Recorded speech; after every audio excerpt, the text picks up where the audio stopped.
तो मेरा नाम है प्रांजल सिंह। आज बात करेंगे हम कोडिंग डिकोडिंग की। जैसा कि आप सभी को पता है कि कोडिंग डिकोडिंग ऐसा चैप्टर है जो हर एक कम्पिटिटिव एग्ज़ाम, चाहे वो एसएससी हो, बैंक हो या रेलवे, या फिर बात करें हम किसी स्टेट पीएससी यूपीएससी की, इन सभी एग्ज़ाम्स में 4 से 5 नंबर के क्वेश्चन इस चैप्टर से ज़रूर आते हैं। अगर बात करें तो काफ़ी इम्पोर्टेंट चैप्टर है और बेसिक जो समझ होती है कोडिंग डिकोडिंग एक ऐसा चैप्टर है जिससे हमारी बेसिक समझ डेवलप होती है रीजनिंग के बारे में। तार्किकता एक ऐसी चीज़ है, जैसे रीजनिंग जिसका मतलब होता है तार्किकता। तार्किकता एक ऐसी चीज़ होती है जिसके लिए आपको बहुत ज़्यादा नॉलेज या फिर बहुत ज़्यादा चीज़ों को रटने या की ज़रूरत नहीं है। आपको ज़रूरत है चीज़ों को समझने की, उनका जो वे है, उनका जो मोशन है कि वो किस दिशा में जा रहे हैं, या फिर जो डिकोड करने के लिए हमें उस पैटर्न को समझना पड़ता है कि जो क्वेश्चन दिया हुआ है उसका पैटर्न क्या है। उस पैटर्न को अगर हम समझ लेंगे, उसको डिकोड कर लेंगे, तो विश्वास मानिए कि इससे आसान और आपको कुछ नहीं होगा। और आसानी से आप किसी भी एग्ज़ाम में 4 से 5 नंबर आसानी से अपने खाते में जोड़ सकते हैं। तो रीजनिंग में कोडिंग डिकोडिंग की अगर बात करें तो कोडिंग डिकोडिंग किसी भी टाइप के क्वेश्चन में हो सकती है।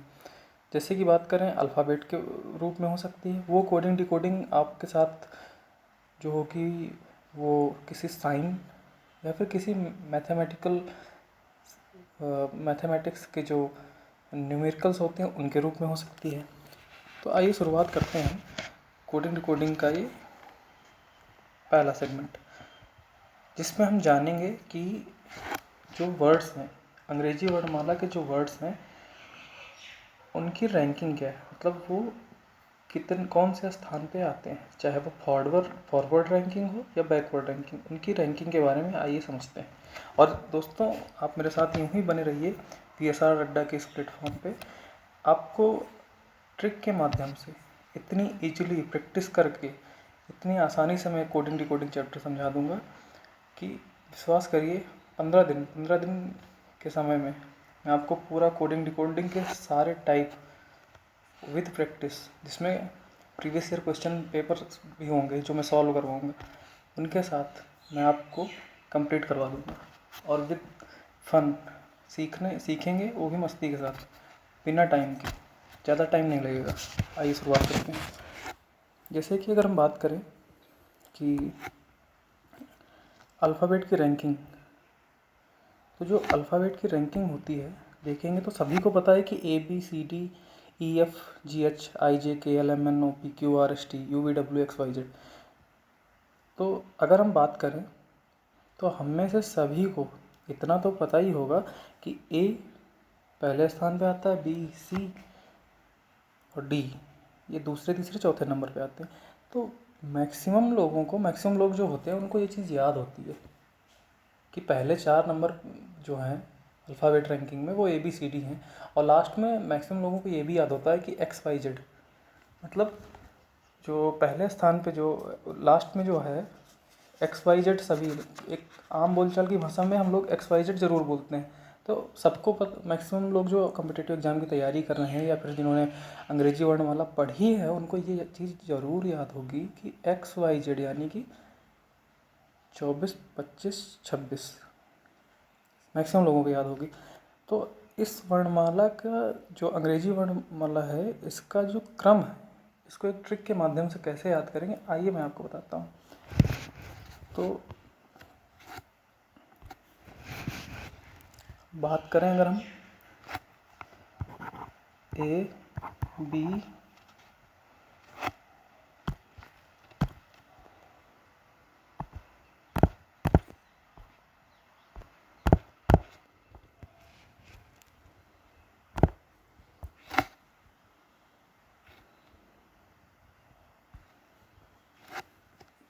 पे जाता हूँ दोस्तों।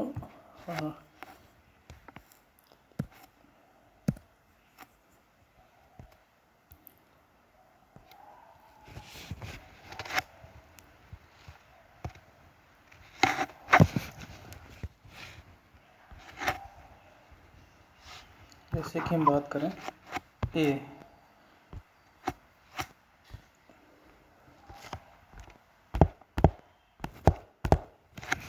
जैसे कि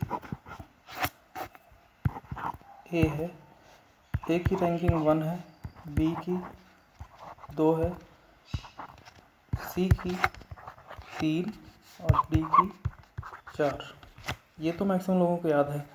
उल्टे क्रम में बात करें तो एक्स की 24, वाई की 25 और जेड की 26। मैक्सिमम लोगों को ये क्रम याद होगा।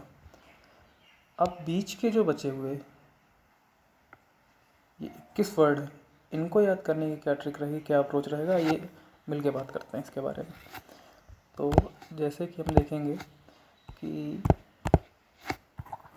ये जो हमारा एक पैटर्न है, एक ट्रिक है, काफ़ी लोग जो कम्पिटिटिव एग्ज़ाम की तैयारी करते हैं उनको याद होगा या फिर कहीं ना कहीं उन्होंने पढ़ा होगा इसके बारे में कि एक वर्ड है इजोटी। काफ़ी कम्पिटिटिव जो स्टूडेंट्स हैं इस वर्ड का काफ़ी यूज करते हैं इस अल्फ़ाबेट को याद करने में। इजोटी का एक ट्रिक है ऐसे ही जिसमें आपको अल्फ़ाबेट जो हैं इनके सीरियल्स दिए हुए हैं। जैसे ई का जो स्थान है अंग्रेजी वर्णमाला में वो 5वां है, ये देखिए ई जो है 5वें नंबर पे है। जो जे है वो 10वें नंबर पे है। तो उसके बाद जो टी है वो 20वें नंबर पे है और जो वाई है वो है 25वें नंबर पे। तो अब एक ट्रिक तो ये हो गई कि आप इजोटी मेन बीच के इन्होंने इन वर्ड्स को याद कर दिए और उसके बाद इसके बीच के जो भी वर्ड्स हैं, जो भी जहाँ भी पूछेगा आप ये वर्ड एक साइड में लिख लेंगे और बीच के वर्ड्स को लिखते चले जाएंगे। लेकिन इसके बाद हमें याद करने के लिए या वर्ड का जो प्लेस होगा या फिर उनका जो नंबर होगा सीरियल नंबर वो डिसाइड करने के लिए थोड़ा टाइम तो ज़्यादा लगेगा। लेकिन कम्पिटिटिव एग्ज़ाम्स जो होते हैं वो सिर्फ टाइमिंग पे ही डिपेंड करते हैं। जितना ज़्यादा आप टाइम सेव करेंगे उतना ज़्यादा आपके लिए अच्छा होगा, उतना ज़्यादा आप नंबरिंग कर पाएंगे, उतना ज़्यादा आप अच्छा स्कोर कर पाएंगे, उतनी अच्छी रैंकिंग होगी आपकी। आइए बात करते हैं नेक्स्ट। काफ़ी बुक्स में एक ट्रिक ये दी हुई रहती है सिफिल और एक्स, जिसमें आप देखेंगे सी का 3रा स्थान, एफ 6वें स्थान पे आता है, आई 9वें स्थान पे आता है,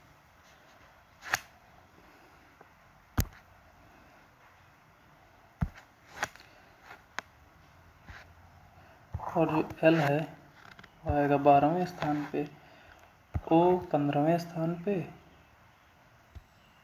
और आर 18वें स्थान पे, और जो यू है वो आएगा 21वें स्थान पे और एक्स आएगा 24वें स्थान पे। तो अब इससे काफ़ी चीज़ें आसान तो होती हैं कि ए से सी के बीच में एक ही वर्ड आता है तो 2 वर्ड हमने याद कर लिए ए बी तो सी आ जाएगा। तो 3 के गैप पे वर्ड हैं, थोड़ा सा क्लोज तो हुए हम याद करने के, लेकिन क्या इससे पूरी तरीके से याद हो जाएगा? क्या फ्रैक्शन ऑफ सेकंड में आपके माइंड में एक चीज़ क्लिक करेगी कि कौन से वर्ड का क्या सीरियल नंबर है, क्या स्थान है अंग्रेजी वर्णमाला में? नहीं करेगी ना। तो आइए उसके बारे में बात करते हैं, एक और आसान सी ट्रिक जिससे आप बस उस वर्ड के बारे में सोचेंगे, उस वर्ड के बारे में पढ़ेंगे और आपके दिमाग में वो चीज़ क्लिक करेगी कि इसकी रैंकिंग अल्फ़ाबेट में क्या है। जैसे कि ABCD मैक्सिमम लोगों को याद है, ए से लेके डी तक सभी को पता है कि ए से लेके डी तक 4 वर्ड हैं, ए से डी तक में जो कंप्लीट हो जाएंगे। उसके बाद बचता क्या है, बात करेंगे आगे। जो ई से लेके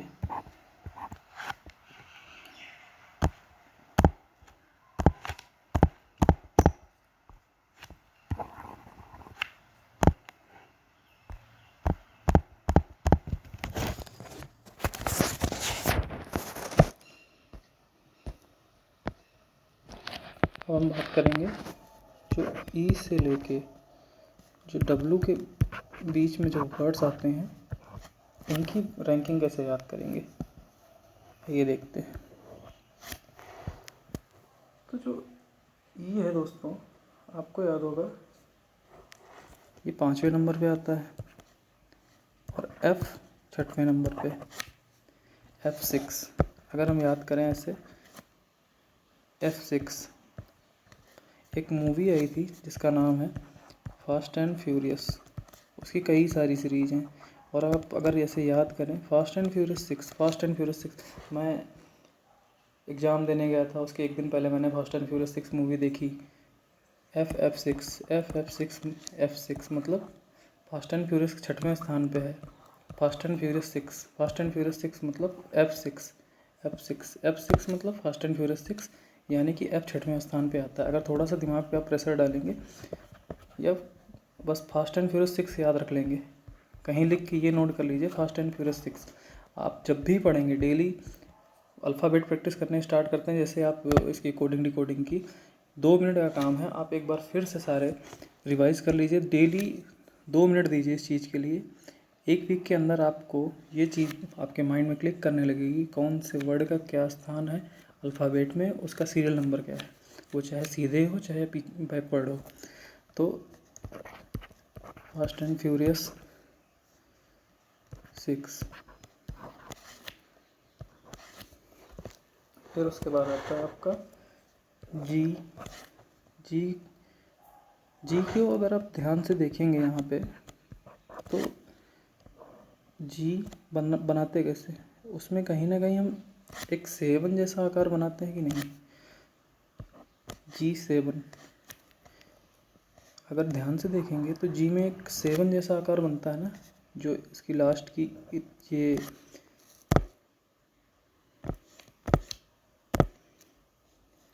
जो इतना स्पेस है इसका, इतना जो प्लेस है यहाँ पे, अगर आप ध्यान से देखेंगे एक 7 जैसी आकृति बनती है या नहीं। तो आप माइंड में एक चीज़ ये सेट कर लीजिए, जी में 7 है,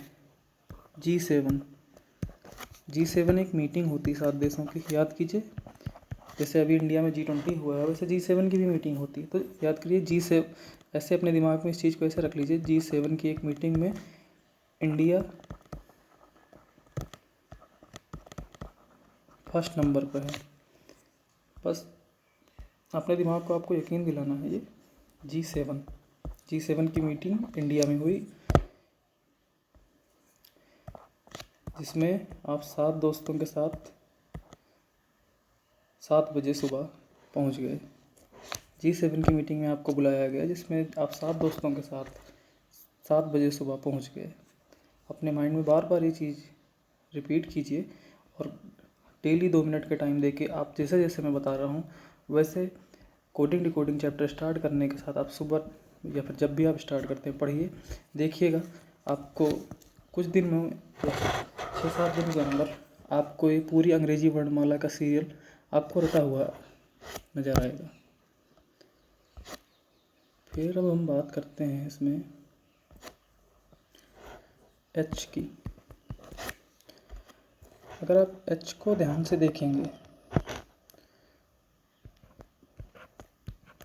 तो आपको लगेगा कि एक 8 का जो शेप है वो H में कहीं ना कहीं छुपा हुआ। अगर हम इसको मिला दें, मैं आपको एक बस माइंड में कुछ चीज़ें रखने के लिए बोल रहा हूँ, जिससे आपके दिमाग में ये चीज़ें भरेंगी, और फिर नेक्स्ट टाइम जब भी आप H को देखेंगे तो आपको लगेगा कि ये 8 जैसा कुछ लग रहा है, तो आपको लगेगा कि हाँ इसका कुछ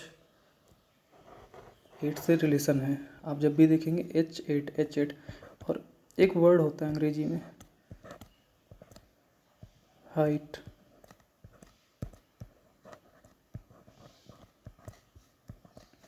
H8,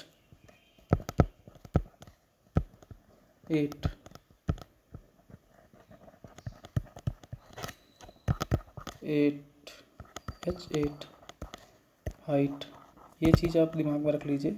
जब भी आपके सामने H आएगा आपके दिमाग में हाइट और 8 दोनों चीज़ें आएंगी।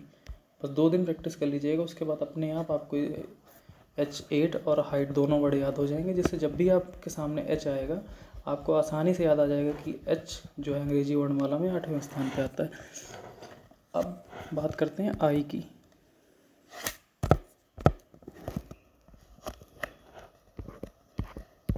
एक वर्ड है इसके लिए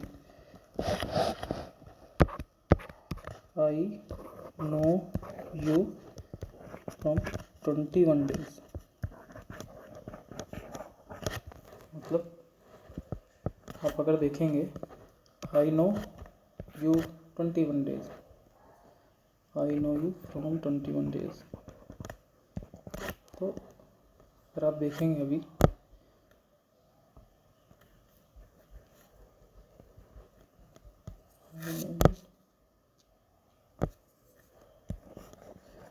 from 21 days, तो दोस्तों अब हम बात करते हैं, अगर आप ये वर्ड आपने एक सेंटेंस याद कर लिया, अपने दिमाग में बिठा लिया कि I know you from 21 days, तो आप इसमें ध्यान से अगर देखेंगे तो आई नो मतलब आई का 9वां प्लेस है अंग्रेजी वर्डमाला में।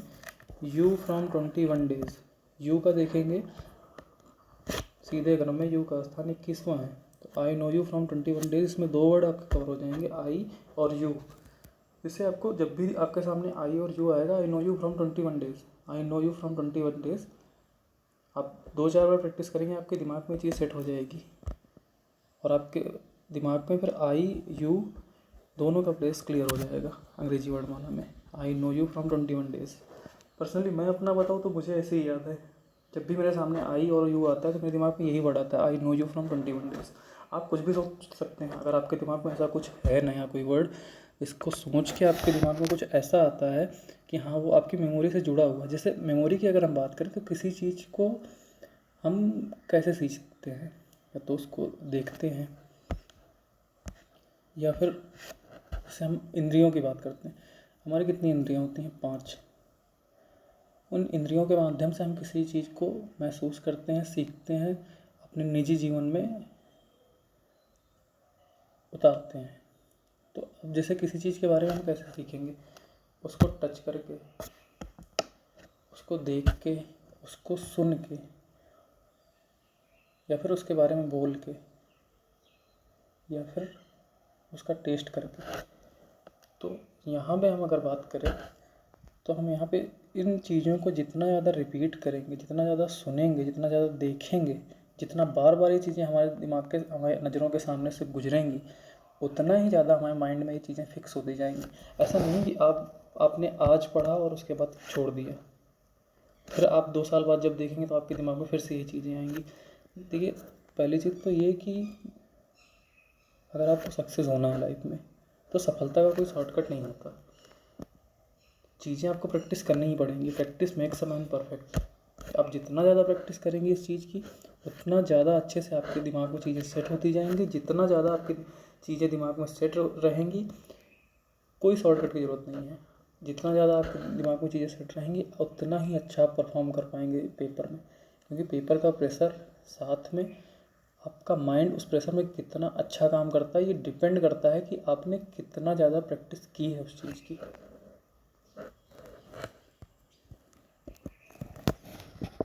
तो अब बात करते हैं नेक्स्ट वर्ड की। नेक्स्ट वर्ड है जे। अगर जे की बात करते हैं तो हम सभी ने जियो का नाम तो सुना ही होगा एक बार, कितना फेमस हुआ था एक बार में, आज भी काफ़ी फेमस है, पूरी टेलीकॉम इंडस्ट्री में रिवोल्यूशन ला के रख दिया जियो ने। तो जियो को अगर हम देखें तो जहाँ जियो ये लिखा हुआ है, अगर इसको हम ध्यान से देखें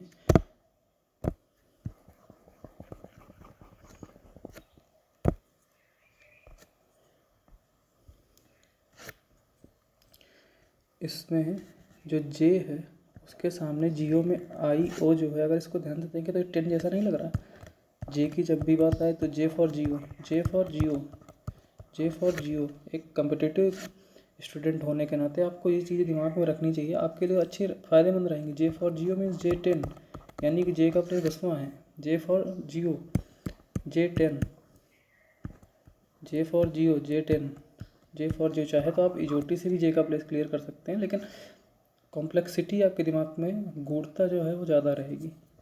जे फॉर जियो, जियो में जे का स्थान जो है अंग्रेजी वर्णमाला में 10वें नंबर पे है, तो उसको याद करने की ट्रिक है जियो, J for Jio. J for जियो मतलब J10, ठीक है, अब आते हैं नेक्स्ट वर्ड पे।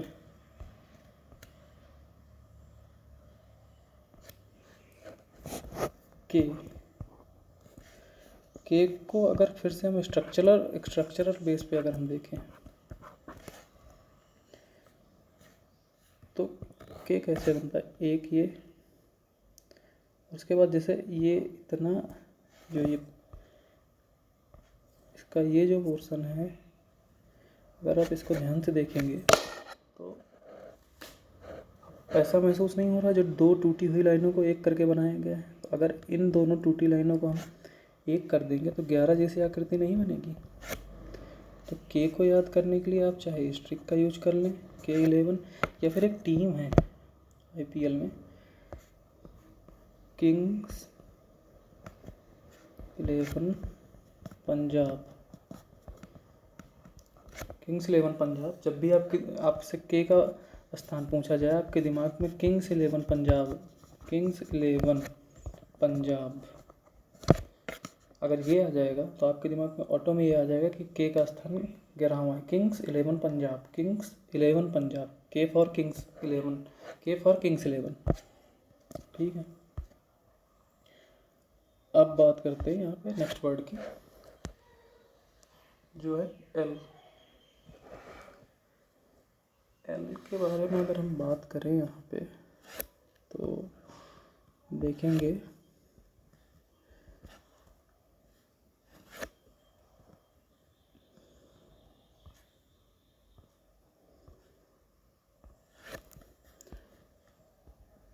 मैंने पर्सनली अगर मैं आपको बताऊं तो एल को मैंने L12 हलवारा इसके नाम से याद किया है।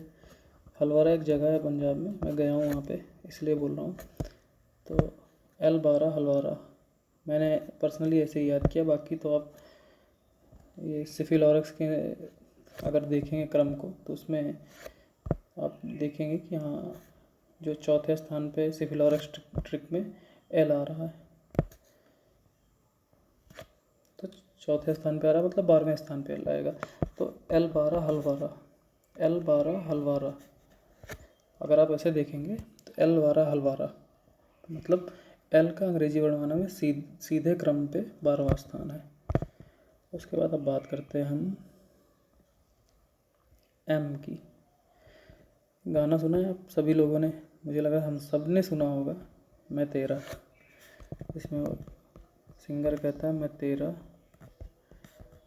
मैं तेरा मैं तेरा। तो जब भी आपके सामने एम आएगा, आप अगर 2-4 दिन प्रैक्टिस कर लेंगे तो आपके दिमाग में हमेशा एक ही चीज़ आएगी, मैं तेरा मैं तेरा मैं तेरा, एम तेरा मैं तेरा, एम तेरा मैं तेरा। ठीक है, फिर आइए अब इसके बाद बात करते हैं हम एन की।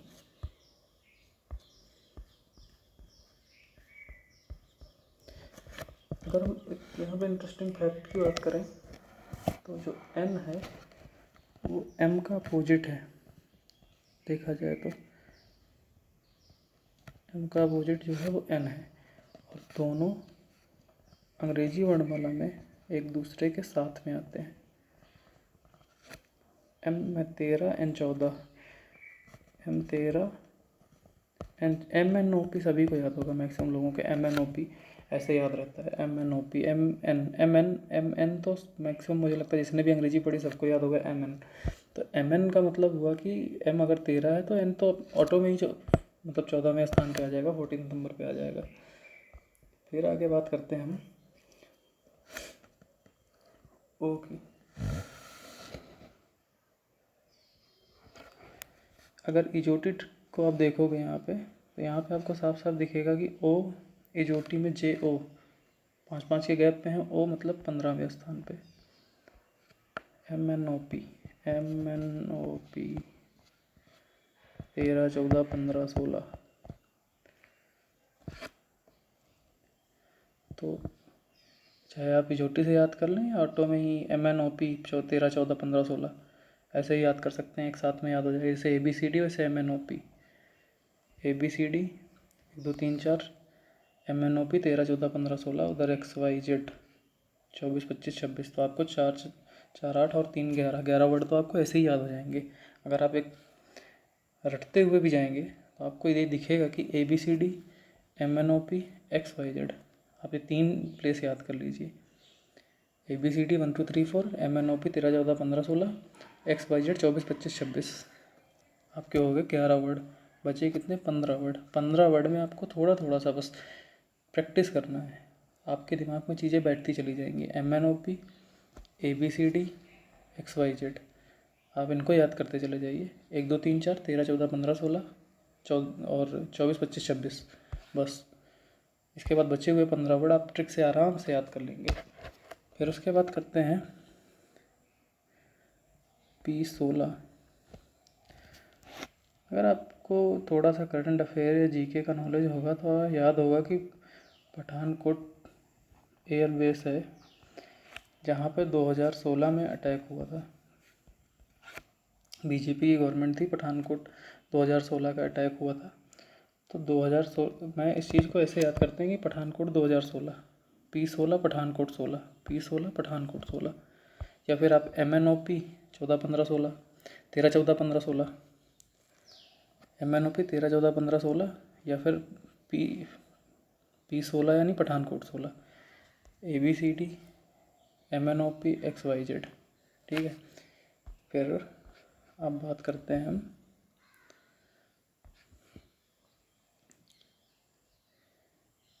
क्यू, इसका प्लेस है 17। इन चीज़ों को आप लिखते जाइएगा, नोट्स बनाते जाइएगा, या फिर मैं एक स्लाइड में आपको अलग से लिखवा दूंगा। अभी एक बार समझ लीजिए इन चीज़ों को, उसके बाद आप स्लाइड में मैं अलग से लिख दूंगा खुद से। क्वारंटीन 17, क्वारंटीन 17, बीच में कोविड के टाइम में लोगों को क्वारंटीन किया गया था, आपको याद होगा, 14 दिन 21 दिन। याद, आप एक चीज़ दिमाग में बिठाइए कि आप किसी देश से आए हुए थे, आपको यहाँ पे 17 दिन के लिए क्वारंटीन किया गया था। तो जब भी क्यों देखिए क्वारंटीन 17, क्यों 17, क्वारंटीन 17, इस चीज़ को, इस वर्ड को दिमाग में बिठा लीजिए, क्वारंटीन 17, क्यों 17, क्वारंटीन 17। तो आपके दिमाग में ऑटो में ये चीज़ें सेट हो जाएंगी कि क्यों मतलब क्वारंटीन 17, क्यों मतलब क्वारंटीन 17, क्यों 17, क्वारंटीन 17। ठीक है। फिर बात करते हैं नेक्स्ट वर्ड की, आर के बारे में अगर हम बात करें तो इंडिया में एक अधिकार है जो हर वयस्क नागरिक को प्राप्त है, right to vote. Right to vote किस उम्र में मिलता है? 18 की उम्र में। जब आप 18 साल पूरे हो जाते हो तो आपको वयस्क मताधिकार प्राप्त हो जाता है, मतलब राइट टू वोट। आर मतलब राइट टू वोट, अगर आप इसको याद करोगे, आर मतलब राइट टू वोट, आर मतलब right to vote. R18 right to vote, R18 right to vote, R18 right to vote. ठीक है। ऐसे तो आपके दिमाग में चीज़ें सेट हो जाएंगी। राइट टू वोट कब मिलता है? 18 की उम्र में। R for right to vote, right to vote 18 की उम्र में, मतलब 18। उसके बाद आता है ST,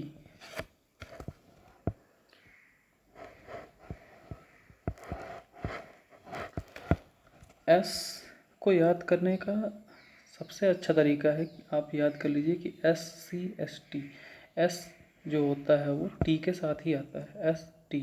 जैसे कुछ ईजिली अगर आप समझने की कोशिश करेंगे तो जो MNAB, MNST, UV, STUV, STUV, तो आप देखेंगे जो टी की बात करते हैं यहाँ पे, टी का 20वां स्थान है। एक T20 क्रिकेट फॉर्मेट है जो लोगों को आजकल काफ़ी पसंद आ रहा है। तो टी जब भी देखिए T20, बिस्किट भी आता है एक T20, T20, T20, T20, 2020, T20, मतलब टी 20वें स्थान पे आ रहा है, उससे एक स्थान पहले है एस, मतलब 19वें स्थान पे आएगा। फिर उसके बाद बात करते हैं UV, I know you from 21 days. एक कीवर्ड मैंने आपको बताया था, तो I know you 21 days, I know you 21 days, I know you, उसके हिसाब से यू 21 प्लेस पे आ जाएगा। और वी की बात अगर करते हैं तो विक्ट्री का एक साइन होता है। जब वहाँ आजकल नए लड़के विक्ट्री या फिर सेल्फी लेते होते हैं तो आप देखते होंगे दोनों उंगलियों को उठा के एक साइन बनाते हैं वी टाइप का, जिसमें 2 उंगलियों का यूज़ होता है। आप जब भी दिमाग में आपके वी है, वी फॉर विक्ट्री, विक्ट्री मतलब 2 उंगलियां, मतलब 22, 2 और 2 22, विक्ट्री मतलब 22, 2 2 22, विक्ट्री मतलब 2 उंगलियां, 2 उंगलियां मतलब 22। तो आपके दिमाग में ये चीज़ अगर बैठ जाएगी तो आसानी से, बड़ी आसानी से ये वी का मतलब आप अगर देखें, ये 2 उंगलियां ऐसे उठी हुई हैं तो आपको अपने आप ही पता चल जाएगा कि हाँ वी मतलब विक्ट्री। विक्ट्री का साइन कैसे होता है? 2 उंगलियां, 2 उंगलियां मतलब 2 2 22। ठीक है, तो STUV ऐसे आसानी से याद हो जाएगा। आप प्रैक्टिस करते रहेंगे, धीरे धीरे ये चीज़ें आपके दिमाग में सेट हो जाएंगी। फिर उसके बाद बारी आती है W की। W को अगर आप ध्यान से देखें, इस वर्ड को अगर हम थोड़ा सा घुमा दें 90 degree anti clockwise, 90 degree clockwise, तो ये ऐसा कुछ बन जाएगा। 3 बन गया। या फिर आप स्क्रीन को थोड़ा सा घुमा देंगे तो आप देखेंगे ये W जो 3 की तरह नज़र आएगा। तो इसको याद करने के लिए आप ऐसे भी याद कर सकते हैं कि ये पीछे से चौथे स्थान पे आता है, मतलब W मतलब 23। और याद करने के लिए इसको थोड़ा सा घुमा के देखेंगे, जैसे हमने H का 8 बनाया था, G का 7 बनाया था, वैसे W का लास्ट में आता है, W 3 है इसमें, 20 के बाद तो आएगा ही, तो 23 ऐसे याद कर सकते हैं। 2W 23, 2W 23। ठीक है, तो एक ऐसे याद कर सकते हैं हम इसको। उसके बाद XYZ तो मैक्सिमम लोगों को मैंने अभी क्या बताया कि XYZ ABCD XYZ MNOP, ABCD MNOP XYZ, आप इतना याद कर लीजिए। XYZ XYZ मैक्सिमम लोग आम बोलचाली भाषा में यूज करते हैं। सब लास्ट के 3 वर्ड हैं, 26 वर्ड होते हैं टोटल अंग्रेजी वर्णमाला में। तो टोटल कितना हुआ? 24, 25, 26। ठीक है, तो एक ऐसा एक तरीका है। बाकी इसका एक और मैं आपको बताता हूँ।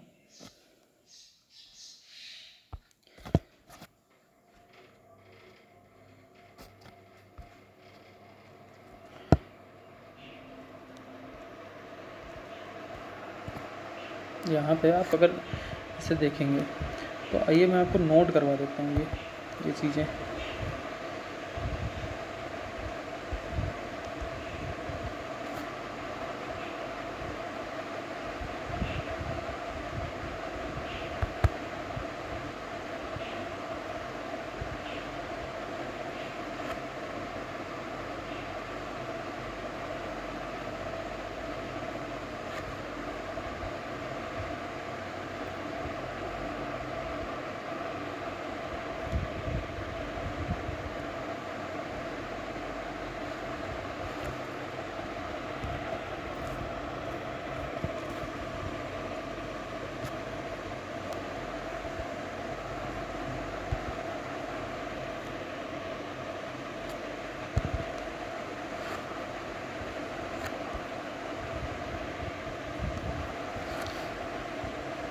देखिए, अब यहाँ पे जैसे हम बात करेंगे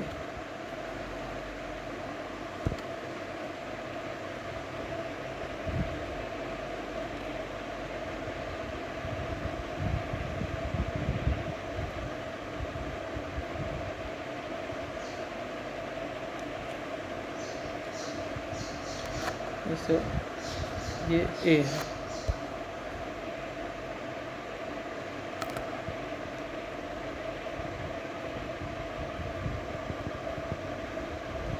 इतना। तो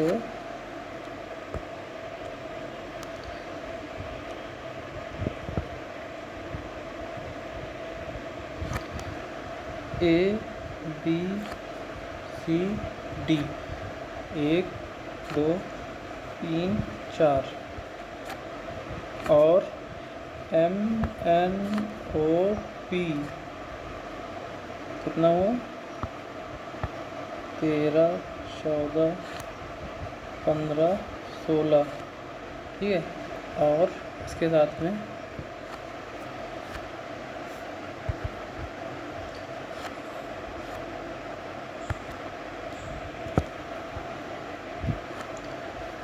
एक्स वाई और जेड, मतलब 24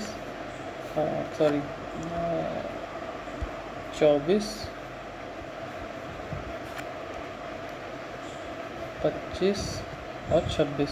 आप इतनी चीज़ें बस दिमाग में प्रैक्टिस करके ऐसे बैठा लीजिए, कभी भी कहीं भी बैठे हुए ABCD MNOP XYZ, ABCD MNOP XYZ, ऐसे आप 1 वीक तक प्रैक्टिस कर लीजिए। 1 2 3 4 13 14 15 16 XYZ 24 25 26, तो आपके दिमाग में इतने वर्ड तो आसानी से सेव हो जाएंगे। उसके बाद फिर हम बात करते हैं यहाँ पे अपोजिट लेटर्स की। तो किसी भी जो वर्णमाला में, अगर अंग्रेजी वर्णमाला की बात करते हैं, टोटल कितने वर्ड होते हैं? 26। तो अगर किसी भी इसमें किसी भी वर्ड का अपोजिट वर्ड निकालना है तो उसके लिए हम कैसे ज्ञात कर सकते हैं? उसके लिए एक ट्रिक है।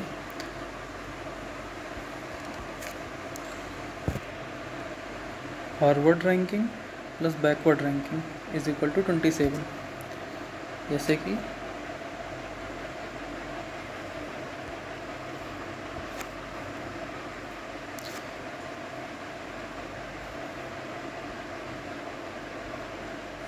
Forward ranking plus backward ranking is equal to 27।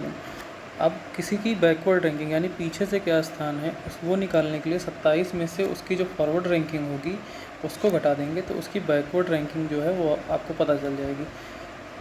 जैसे कि ए की बैकवर्ड रैंकिंग निकालने के लिए अगर हम 27 से घटा देंगे, इसकी फॉरवर्ड रैंकिंग कितनी है? ABCD यानी पहले स्थान पर आता है 1, इसकी बैकवर्ड रैंकिंग क्या हो जाएगी?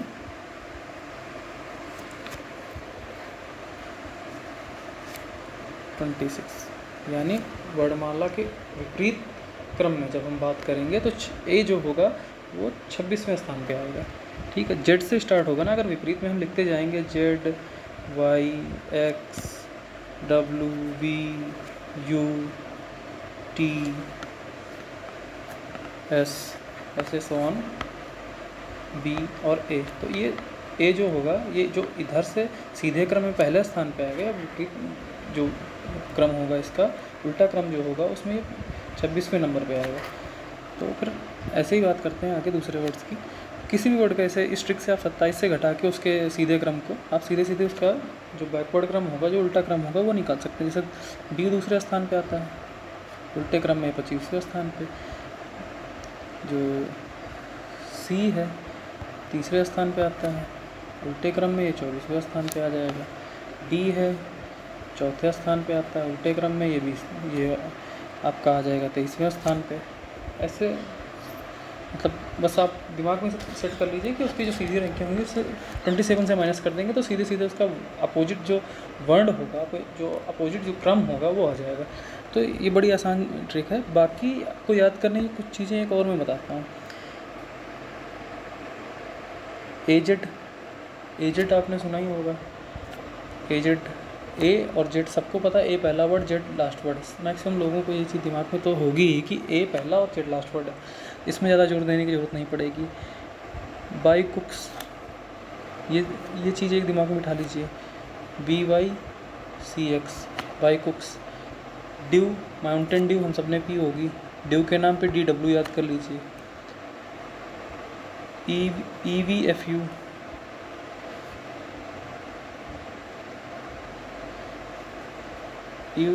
फ्यू मैंने जो याद किया था, एजेड बाइकोक्स ड्यू फ्यू GTHSIRJQ, मैंने ऐसे याद किया था। मैंने ये चीज़ पूरी अपने दिमाग में सेट कर ली थी।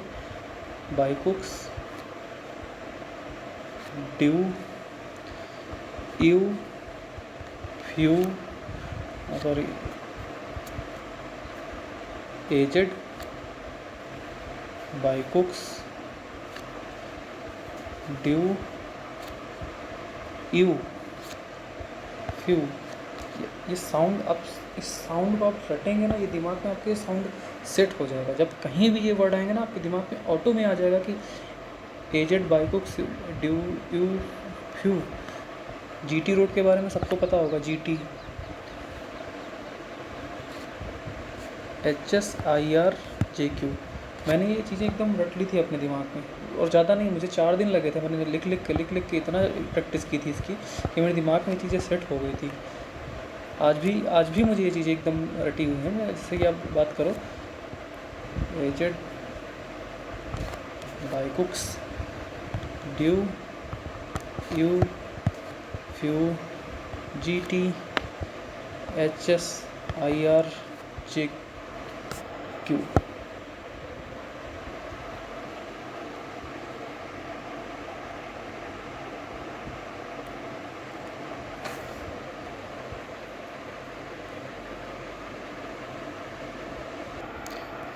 तो जे तक ही हो गया। उसके बाद इसे इसमें से अभी हम देखेंगे कि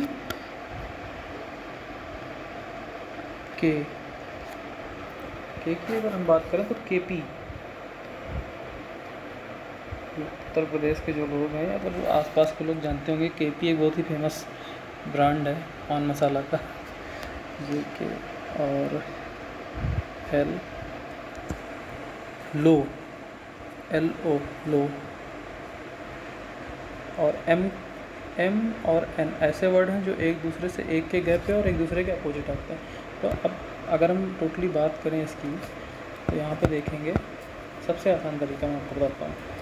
आप 2-4 बार प्रैक्टिस कर लीजिए। ये साउंड जो इनके अपोजिट जो क्रम है उनका साउंड आपके दिमाग में सेट हो जाएगा। आप डेली बस 2 मिनट लगाइए, सारे लिखते चले जाइए, उनके ट्रिक को लिखते चले जाइए, आपके दिमाग में आता चला जाएगा। ABCD MNOP XYZ 1 2 3 4 13 14 15 16 और 23 24 25 26। उसके बाद बीच में आ जाइए E5 F6 H जो होगा आपका वो 8वें स्थान पे। उसका सेव देख के आपको पता I know you 21 days, I और U हो गया।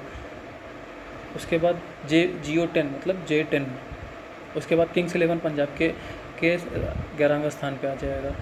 उसके बाद आ जाएगा L12 Halwara, L12 Halwara, L Dorado मतलब L12 हलवारा। और उसके बाद आता है आपका MNOP, मैंने बोला आपको पहले ही 13 14 15 16 तक हो गया। उसके बाद quarantine 17 Q17 quarantine 17।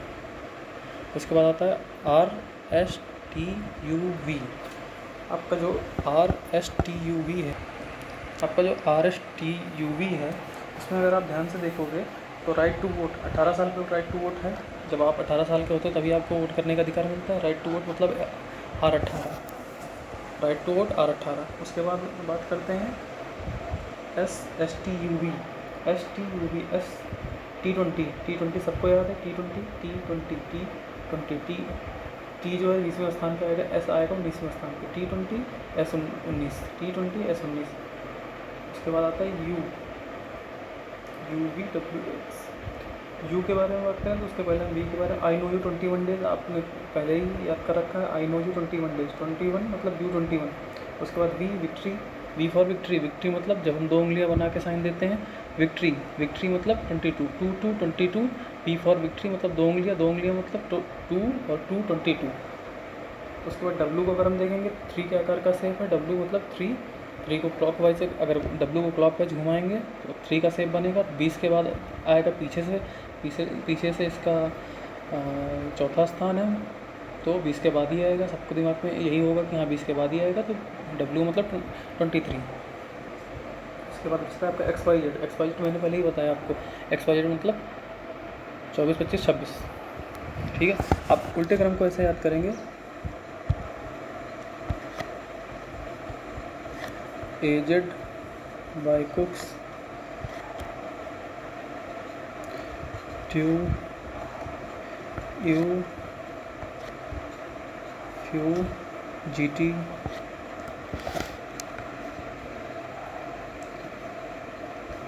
HSIRJQ, KP, LO, MN। या फिर आप ऐसे देख लीजिए कि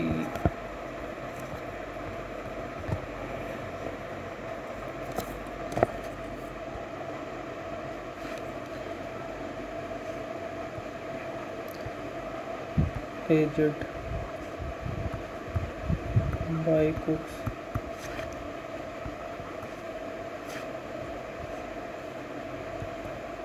ड्यू,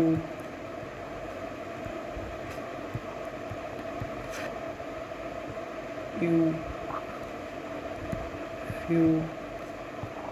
फ्यूगिटिव एक वर्ड होता है, फ्यूगिटिव मतलब भगोड़ा, FUGT रोड, G और T साथ में आएंगे, FU काफ़ी लोग जानते होंगे, काफ़ी एक स्लैंग वर्ड है FU, इंग्लिश में लोग यूज करते हैं। यू टीजिंग बाय कुक्स, आप सीधे सीधे याद कर लेंगे, आपको 4 वर्ड याद हो जाएंगे, एजेड सभी को पता होगा। फ्यूगिटिव, GT road, FU, few, GT, और उसके बाद हसीर, HSIR, एजेड बाय कुक्स, फ्यूगिटिव हसीर,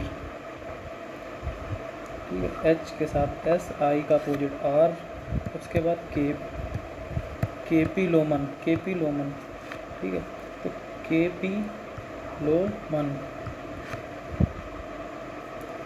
आप इसको प्रैक्टिस कर लेंगे, आपके दिमाग में चीज़ें सेट हो जाएंगी।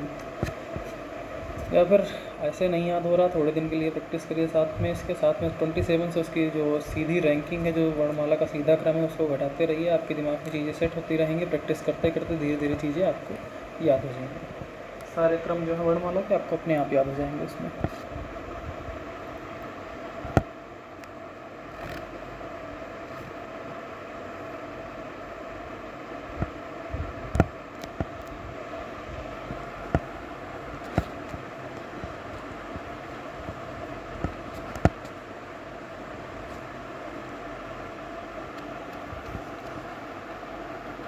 हाँ, अब बात करते हैं पहली ट्रिक की, जो कुछ इस प्रकार से है। आइए देखते हैं इसको। Coding by addition of the number, trick number 1 है ये, coding by addition of the number. हम कैसे नंबर्स को जोड़ के, जैसे अभी तो मैं बेसिक बता रहा हूँ आपको, आगे चल के आप जब देखेंगे तो आपको इसी के माध्यम से आपको और भी चीज़ें और भी प्रॉब्लम्स जो होंगी और भी जो क्वेश्चंस होंगे उन वो सॉल्व करेंगे आप। जैसे कि y+5 क्या होता है,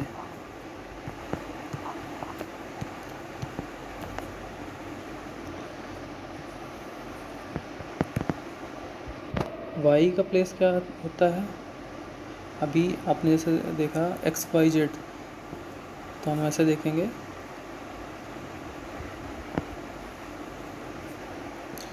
y+5,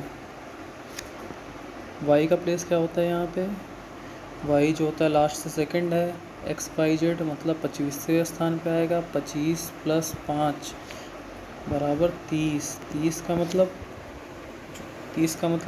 हम इसको घटाएंगे, कितने से घटाएंगे, आपको अपने दिमाग से सोच बताइए, क्या अंग्रेजी वर्णमाला में कितने वर्ड होते हैं, 26, तो 26 में हम 30 को कैसे घटा सकते हैं, ठीक है। तो अगर इसी चीज़ को हम ऐसे देखें कि जो ये 30 दिया हुआ है, इसका प्लेस कैसे निकालेंगे, टोटल वर्ड कितने होते हैं 26वां स्थान इसका अंग्रेजी वर्णमाला में, इसका 30वां स्थान है। तो मतलब अगर उसी को रिपीटेड मोड में हम लिखते जाएं, ABCD अप टू जेड, फिर ABCD अप टू जेड, सीधे क्रम में अगर लिखते जाएंगे तो 30 में से 26 जब हम घटाएंगे, 26 वर्ड हैं टोटल अंग्रेजी वर्णमाला में, तो ये जो आ रहा है, जो संख्या आई है वो 26 से बड़ी है। तो दोबारा वही क्रम फिर से अगर हम आगे लिखते चले जा रहे हैं, तो उसको दोबारा जब जैसे A से Z तक लिखा, फिर से स्टार्ट किया, A से Z तक फिर से लिखा, फिर से स्टार्ट किया, A से Z तक फिर से लिखा, तो इस हिसाब से अगर हम देखेंगे तो 25 यहाँ कहीं Z आएगा, 25, 26, 27 पे फिर से आ जाएगा, 28 पे फिर से B आ जाएगा, फिर उसके बाद 29वें स्थान पे फिर से C आ जाएगा, फिर 30वें स्थान पे क्या आएगा, D आएगा। तो या तो हम एक बड़ी संख्या लेते चले जाएं, मतलब पूरी वर्णमाला को बार बार रिपीट करते जाएं, इतना टाइम तो हमारे पास होगा नहीं। तो उसके लिए जो 26 वर्ड हैं टोटल, जैसे कि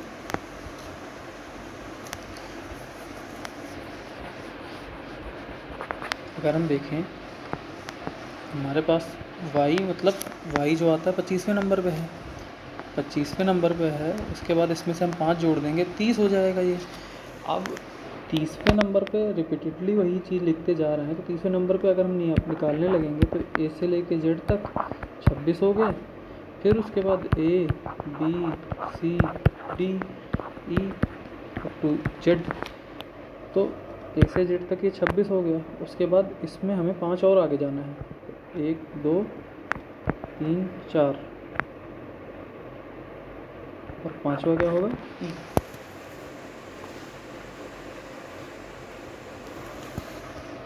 सॉरी मैं थोड़ा आगे चला गया। इसमें हम जैसे बात कर रहे हैं 30वें स्थान पर, तो ए बी सी डी, फिर ए से जेड तक यहाँ पे पहले से लिखा हुआ है। फिर उसके बाद ये हो गया 26 27, 27वें स्थान पे ए आएगा, 28वें स्थान पे फिर से बी आएगा, 29वें स्थान पे सी आएगा, 30वें स्थान पे कौन सा आएगा, डी आएगा। तो ऐसे हम बार बार लिख के ऐसे ऐसे तो कर नहीं सकते कि हम पूरा लिखेंगे फिर से वो करेंगे। तो उसके लिए एक आसान सी ट्रिक ये है कि मान लो टोटल वर्ड कितने 26 हैं, तो नेक्स्ट उसका क्रम क्या होगा, नेक्स्ट जब दोबारा इसको लिखेंगे तो उसको जो भी शब्द आता है अगर 26 से बड़ा है तो उसमें से 26 घटा देंगे हम लोग, 30 में से 26 घटा देंगे, क्योंकि अंग्रेजी वर्णमाला में कितने वर्ड हैं 26 हैं। तो उसका आ जाएगा 4। 4 का मतलब ABCD, जैसे हमने याद किया था ABCD मतलब D मतलब चौथे स्थान, मतलब इसका आंसर होगा D। तो इसका आंसर हो जाएगा D। फिर उसके बाद R+12,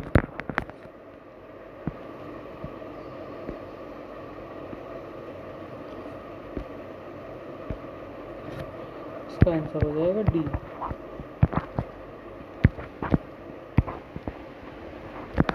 फिर उसके बाद R+12 = 12 वाट।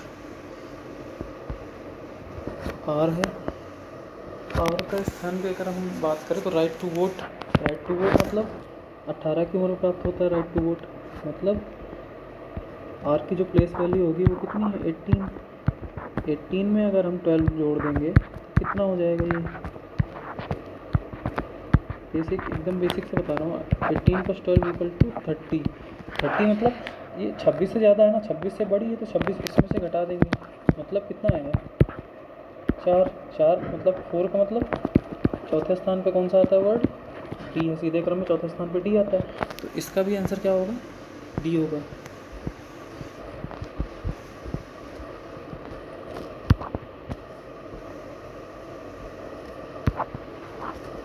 फिर उसके बाद है हम अभी जैसे हमने याद किया था थोड़ी देर पहले T20 मतलब 2020, 20वें स्थान पे आएगा T। सीधे सीधे देखो दिमाग में क्लिक किया, T20 मतलब 20वें स्थान पे।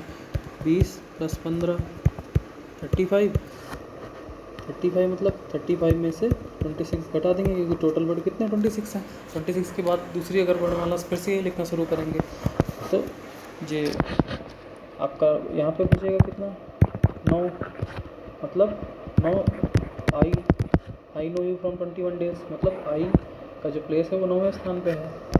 ठीक है, तो ऐसे करके हम सॉल्व करते रहेंगे, धीरे धीरे आप करते रहेंगे, आपके दिमाग में चीज़ें एकदम सेट हो जाएंगी कि ये कौन से प्लेस पे क्या आएगा।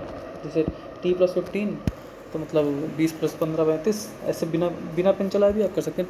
T+15 मतलब 20 + 15 35, 26 9 35 मतलब 9वें स्थान पे आई नो यू मतलब आई, इसका आंसर होगा आई। उसके बाद W हमने कैसे याद किया था, W 23 होता है, 23 3 और 3 जो होता है देखिए W होता है 3, 20 के बाद आता है 23 + 9 32 - 26 6 मतलब F6, फास्ट एंड फ्यूरियस 6 हमने याद किया था। F6 चीज़ें दिमाग में प्रैक्टिस करते करते ऑटो में सेट हो जाएंगी आपके लिए। F का मतलब ये हो गया 6। फिर आइए बात करते हैं नेक्स्ट। ऐसे ही कोई भी एनी टाइप क्वेश्चन आपको दे देगा, सीरीज पूरी सीरीज दे देगा क्वेश्चंस की, जिसमें आपको सब मतलब ये वर्ड दिए रहेंगे, उनका एक पैटर्न दिया रहेगा, जिसमें नेक्स्ट जो वर्ड लिखा रहेगा उस पैटर्न में आपका रहेगा कि उससे कुछ वर्ड 5 आगे बढ़ के हैं, कुछ वर्ड 5 पीछे घट के हैं या 3 बढ़ के हैं। आप ऐसे ही इनका क्रम याद कर लीजिए, बिना पेन चलाए आप ऑटो में उनको देख के समझ जाएंगे कि हाँ इसका क्या लिखा हुआ है, इसका पैटर्न क्या है, इसमें 3 जोड़ा गया है, उसके बाद ये वर्ड बना है, इसमें 4 जोड़ा गया है, इसमें 1 जोड़ के 2 घटाया गया, इसमें 3 जोड़ के 2 घटाया। तो ऐसे जितनी ज़्यादा आप प्रैक्टिस करते चले जाएंगे उतना ज़्यादा आपकी चीज़ें आपके दिमाग में सेट होती चली जाएंगी।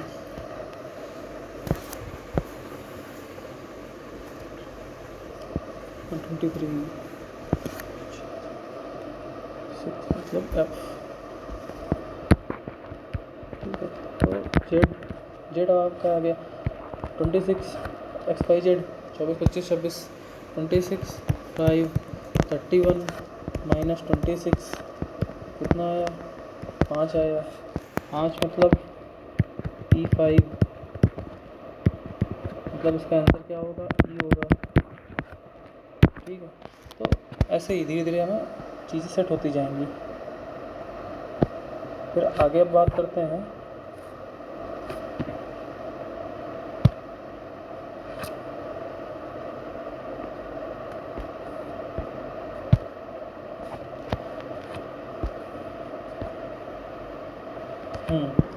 मैं इसी की बात कर रहा था आपसे कि आपको वर्ड दे दिए जाएंगे और आपसे इसके बाद आपसे पूछा जाएगा उसका पैटर्न क्या है। जैसे आप यहाँ पे अगर हम पेंटर जैसे लिखा हुआ है,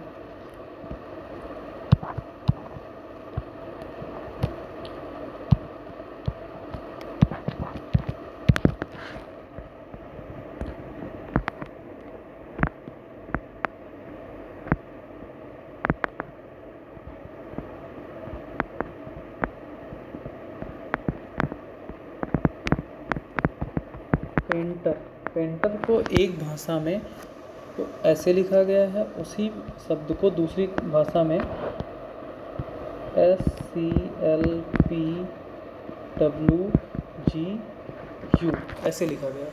मान लीजिए आपके पास एक कोड आता है SCLPWGU, कॉल लिखा रहेगा SCLP, मतलब एक भाषा में पेंटर को SCLPWGU लिखा गया है उसी भाषा में, मतलब कि इसी पैटर्न में राइटर को क्या लिखेंगे। क्वेश्चन ऐसे बनते हैं, इसी भाषा में राइटर को हम क्या लिखेंगे। ठीक है, तो आइए पहले समझते हैं इसको। तो पेंटर मतलब यहाँ पे इस पूरे वर्ड पेंटर से मतलब नहीं है, यहाँ पे मतलब है कि इन वर्ड का पैटर्न क्या है जो दूसरी भाषा में कन्वर्ट करने का। दूसरी भाषा में जब इन्हें कन्वर्ट कर रहे हैं तो उनका पैटर्न क्या है, आइए उस पैटर्न को पहले समझते हैं। तो P16 आप ऐसे याद करते जाएंगे, P16 A1 I9 N14 T20 यानी 20 E5 R18। ठीक है, अब दूसरी भाषा का पैटर्न हम यहाँ पे देखते हैं S19 C3 L12 P16 W23 G7 और I know you from 21 days। ठीक है, तो अब हम बात करते हैं इसमें पैटर्न की। तो देखते हैं पैटर्न क्या है। सबसे पहले आपको कोई पैटर्न इसमें नज़र आ रहा है? 16 3 1 2 9 3 इसमें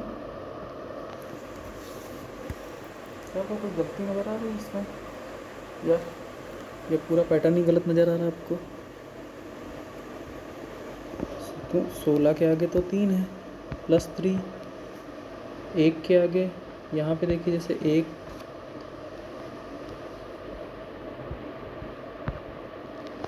मिनट मुझे टाइम दीजिए बस। ठीक है, हाँ अब देखिए जैसे कि 16 के आगे तो 3 है, 16 के आगे 19 लिखा हुआ है। ठीक है, जो एक भाषा में कहीं 16 लिखा गया है उसके बदले में दूसरी भाषा में सेम उसी चीज़ को 19 लिखा गया है, तो उसका क्या पैटर्न होगा ये हम देखते हैं। जैसे ये हो गया, इसमें पहले 3 जोड़ा गया, फिर उसके बाद इसमें 2 जोड़ा गया, फिर उसके बाद इसमें 3 जोड़ा गया, फिर उसके बाद यहाँ पे हम देखेंगे इसमें 2 जोड़ा गया, फिर उसके बाद हम यहाँ देखेंगे इसमें 3 जोड़ा गया है, फिर उसके बाद हम यहाँ देखेंगे इसमें 2 जोड़ा गया है, फिर उसके बाद हम यहाँ देखेंगे इसमें 3 जोड़ा गया। देखिए, एक सबसे इम्पॉर्टेंट चीज़ मैं आपको बताना चाहूँगा इन क्वेश्चंस की, आपको क्लियरली एक पैटर्न नज़र आना चाहिए। सबसे इम्पॉर्टेंट चीज़, ऐसा नहीं कि +3 +4 +5 प्लस, तो ऐसा लिखा हुआ है मान लो +3 +4 +5 +6 +7, तो आपको एक क्रम तो नज़र आ रहा है ना इसमें कि एक एक के गैप पे हैं। जैसे इस पैटर्न की हम अगर बात करें, +3 +2 मतलब पहले 3 जोड़ा गया, फिर 2 जोड़ा गया, फिर +3 +2 +3 +2 +3 +2 का एक पैटर्न बना। ऐसा नहीं कि +3 +4 फिर उसके बाद +11 +13 प्लस उसके बाद 17, तो ये तो कोई पैटर्न नहीं हुआ ना। एक जो निश्चित योजना के हिसाब से ये नहीं चल रहा है ना इसका क्रम, तो डिकोडिंग कहाँ से पॉसिबल होगी? अगर निश्चित योजना के हिसाब से डिकोडिंग, मतलब एक वर्ड को दूसरी भाषा में कन्वर्ट किया गया है, तब तो हम आप डिकोडिंग कर सकते हैं। लेकिन सेम अगर वहीं कोई एक योजना है ही नहीं, तो उसको थोड़ी प्रॉब्लम तो होती है। हाँ, फिर उसके बाद हम एक मेथड यूज करते हैं। आपके जो क्वेश्चन पेपर में जो ऑप्शंस दिए होते हैं, उस बेस पे हम फिर एलिमिनेशन मेथड होता है एग्ज़ाम में, जिसे हम यूज करते हैं कि उन दो, जैसे आप कौन बनेगा करोड़पति आपने देखा होगा, उसमें लोग बोलते हैं ना कि 50-50 कर लिया जाए। हम ट्राई करते हैं कि जो नियरेस्ट है, कि उनमें से कोई ऐसा वो होगा जिसमें नियरेस्ट आंसर होगा, या फिर वो पैटर्न फॉलो किया होगा आंसर में आपके, तो हम वो ऑप्शन को सिलेक्ट कर लेते हैं बस। बाकी इम्पॉर्टेंट ये है कि उसमें एक पैटर्न को फॉलो करना चाहिए। अब यहाँ पे हम बात करते हैं राइटर की। राइटर में देखेंगे अगर W मतलब 23, R मतलब 18,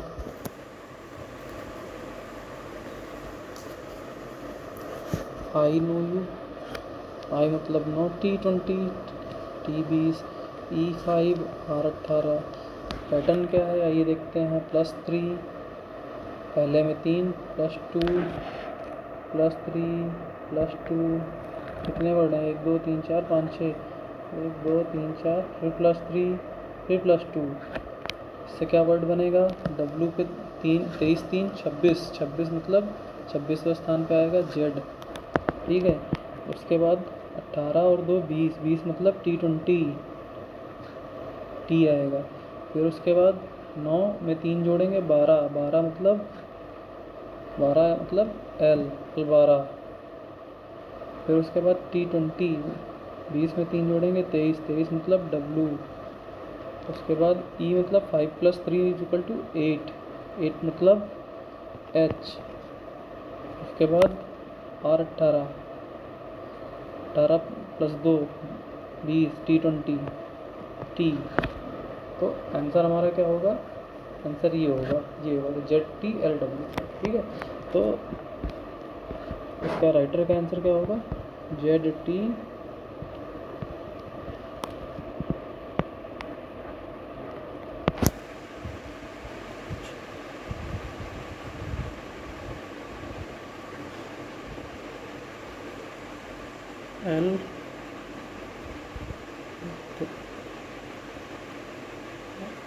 LW H R जो होगा आपका ये आएगा 18वें स्थान पर।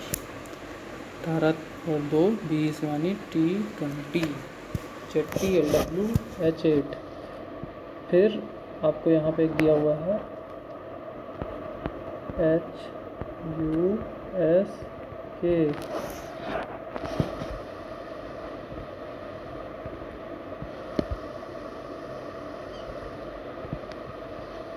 इसके बदले में क्या आया है?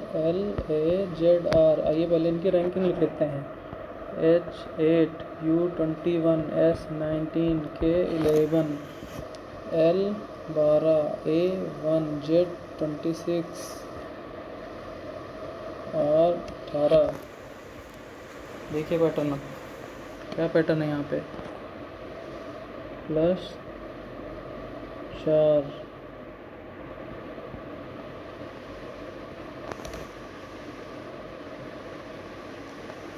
कितना है, +6।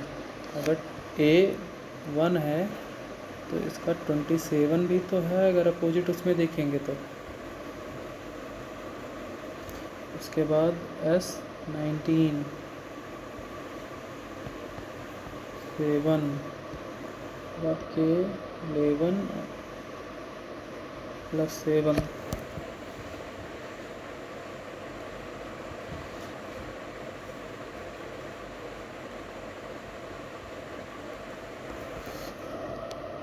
देखिए यहाँ पे थोड़ा सा जो है राइटिंग मिस्टेक हो गई है भाई, ये पैटर्न सही।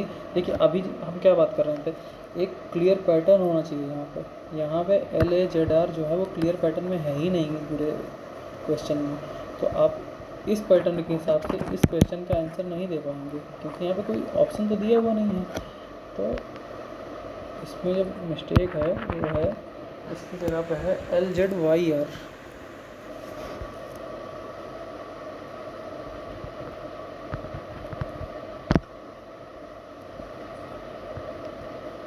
LZYR फिर से लिखते हैं,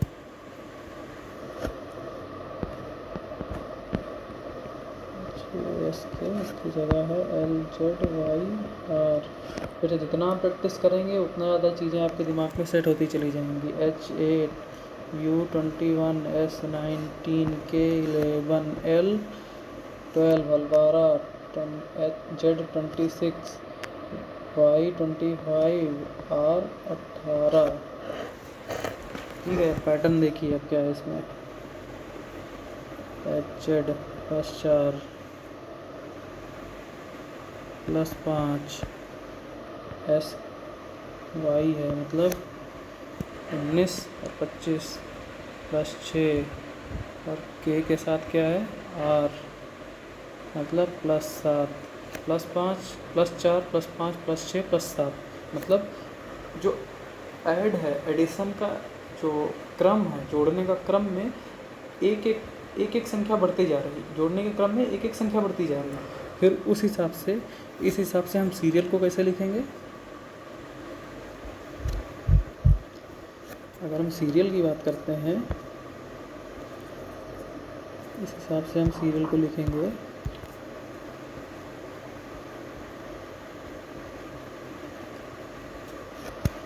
S कितना कौन से नंबर पे आएगा, 19 E5 R18 I9 A1 L12 19 और 4 23।